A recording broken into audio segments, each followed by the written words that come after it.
देश भर में चर्चा का विषय बने नीट यूजी 2026 पेपर लीक प्रकरण की गूंज अब अकोला में भी सुनाई देने लगी है। आरसीसी अर्थात रेणुकाई कोचिंग क्लासेस के संचालक शिवराज मोटेगांवकर पर सीबीआई द्वारा कार्रवाई किए जाने के बाद वंचित बहुजन आघाड़ी ने अकोला स्थित आरसीसी शाखा के खिलाफ आंदोलन छेड़ दिया। शहर के तोशनीवाल लेआउट स्थित आरसीसी शाखा पर कार्रवाई की मांग को लेकर आंदोलनकारियों ने कोचिंग सेंटर पहुंचकर विरोध प्रदर्शन किया। इस दौरान शाखा को बंद कर दिया गया तथा वहां पढ़ाने वाले एक शिक्षक को अपने साथ लेकर सिविल लाइन पुलिस थाने पहुंचाया गया और पुलिस के सुपुर्द कर दिया गया। आंदोलनकारियों ने मांग की कि आरसीसी की अकोला शाखा को तत्काल सील किया जाए, संस्था के लाइसेंस एवं वित्तीय लेन देन की गहन जांच कराई जाए तथा जांच पूरी होने तक शाखा के संचालन पर प्रतिबंध लगाया जाए।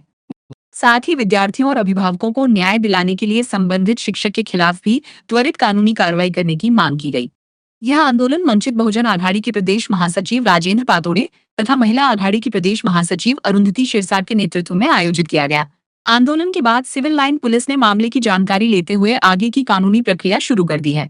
नीट यूजी पेपर लीक मामले में लगातार सामने आ रहे नए खुलासों के बीच अकोला में हुआ यह आंदोलन चर्चा का विषय बना हुआ है। आंदोलनकारियों का कहना है कि शिक्षा व्यवस्था की पारदर्शिता बनाए रखने और विद्यार्थियों के भविष्य की रक्षा के लिए दोषियों के खिलाफ कठोर कार्रवाई आवश्यक है। उनका क्लास अकोला में था। उस क्लास के ताल्लुक से कई अभिभावक जो है उनकी शिकायतें वंचित बहुजन आघाड़ी के पास आई थी और उनके पैसे जो लौटाने चाहिए थे वो पैसे और फीस वो बच्चों को नहीं दी जा रही थी। साथ ही जिस बिल्डिंग में क्लास था उस क्लास की इंक्वायरी जो है वो पूरे देश में जो घोटाला हुआ है बड़े पैमाने पे, उसमें सबसे बड़ी संस्था जो है अपने देश की वो उसकी इंक्वायरी कर रही है। इस वक्त जब इंक्वायरी शुरू है तो जो चीफ अक्यूज है, जो मुख्य आरोपी है, उसकी बेनामी प्रॉपर्टी जो है उसकी इंक्वायरी सरकार कर रही है। बच्चों से जो फीस ली गई है उसकी इंक्वायरी हो रही है। उस वक्त में यहाँ के जो इनके काम देखने वाले लोग हैं एडमिनिस्ट्रेशन का, उन्होंने उस बिल्डिंग में से सारी की सारी प्रॉपर्टी इंक्वायरी शुरू होते हुए भी दूसरी बिल्डिंग में शिफ्ट कर दिए, जहां पर मोटेगांवकर का कोई भी नाम नहीं, वहां कौन क्लास चलाता है, कौन इसका मालिक है, इसकी जानकारी नहीं। और इसलिए हम लोग जब अभिभावकों की शिकायत आई, वंचित बहुजन आघाड़ी ने जाकर जब देखा तो वहां पर ये सारी प्रॉपर्टी दूसरी बिल्डिंग में शिफ्ट करके चलाया जा रहा था, मोटेगांवकर के नाम से चलाया जा रहा था।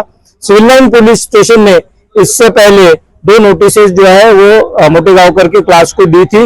इसके बावजूद ये क्लास अवैध रूप से चल रही थी, इसलिए वंचित बहुजन आघाड़ी ने उनके एडमिनिस्ट्रेटिव ऑफिसर को पकड़ के यह लाया है कि ये जो मुख्य आरोपी की प्रॉपर्टी है इसे इंक्वायरी शुरू होने के दरमियान छुपाने की कोशिश की जा रही है। उनका ट्रांजैक्शन जो है वो गवर्नमेंट के सामने न आना चाहिए, इसके लिए उसको अलग जगह ले जाया गया है।